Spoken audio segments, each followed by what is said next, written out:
I'm Michael Sullivant. I am the CEO of Life Model Works, and I have the privilege of being with Reverend Kitty Wilder for another Wilder chat today. Hi, Kitty. Hi, how are you, Michael? I'm doing well.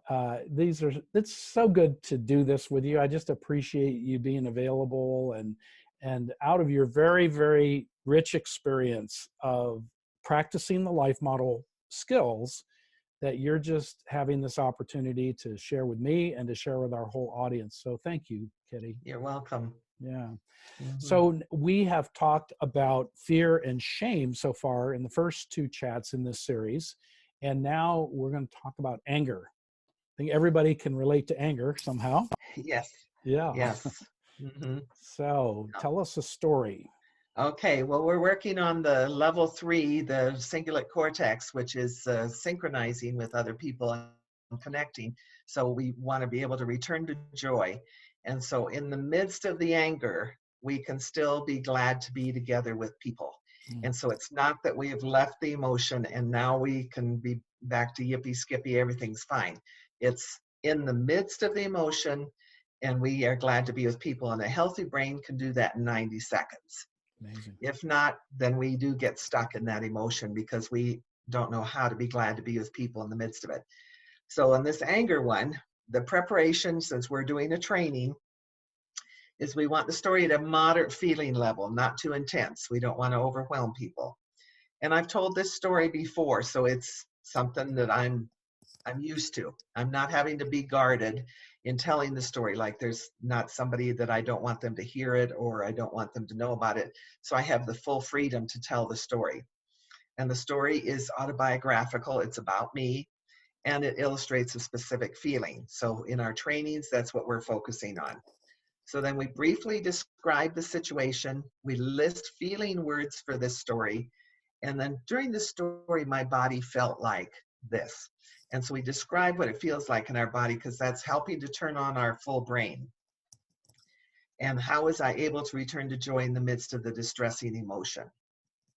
So that's our prep. And so then my anger story. Excuse me. One of the times when this was way back when my children were very young, preschool, and we were living in an apartment.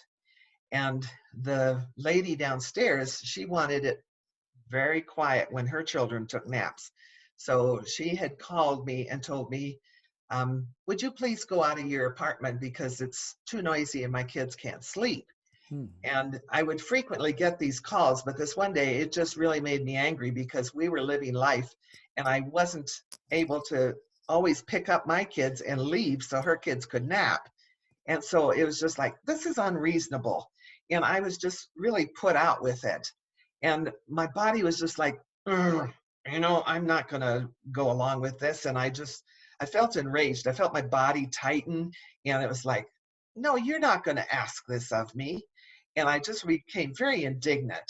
And yet my children are there. And I was very glad to be with them and be able to kind of like, they don't really understand to explain the situation, but being able to say, oh, we're just going to be a little bit more quiet, but we're glad to be together. Let's do something quiet together. And we were glad to be together, but I was still angry at the neighbor downstairs. Mm-hmm. And so in the midst of that, I could be glad to be together with my children. Yeah. So in that one, did I show the authentic emotion in my face and in my voice? Absolutely. I was kind of getting angry for you. And I maintained eye contact. Yes. I used enough feeling words for my emotions, Yes. and I used feeling words for my body sensations. Absolutely. I told the story like I was involved. Yes. Okay, and I used just the right amount of words, not too many and not too few. Right. Good Okay. a short story that it hmm drew me in right away. Okay. I felt like I was going through the emotion. I felt like I was experiencing it with you by the way you were telling it. I don't hmm know if that's normal, but that's what I was experiencing. It's what's intended as we synchronize, as because that's the level where we match each other, and so being able to do this well, then you do feel it with me, Yeah. Oh, and so I my feel cingulate understood. cortex was working. My banana was working right there, Very right? good. Very good. And if I had given, a a whole list of other peripheral information as to who this person was, where this apartment was. It wouldn't add anything to the emotion. It Right. was just more peripheral stuff that just needs to be dropped out Yeah. because it didn't really convey the emotion. And what a great story. To me, it was like, you know, express you were being a mature person in a very difficult situation where you're being asked to do something that you really don't have to do, not Hmm. required to do, but she was pushing you to do this, and you took kind of stood your ground. You were angry, but you stood your ground, and you had a creative alternative to Hmm. what she was demanding of you that you felt was reasonable. Yeah. It just expresses a really great level of emotional maturity and emotional intelligence. Mm. So what a Thank great you. story. Yeah. Thank you. All right.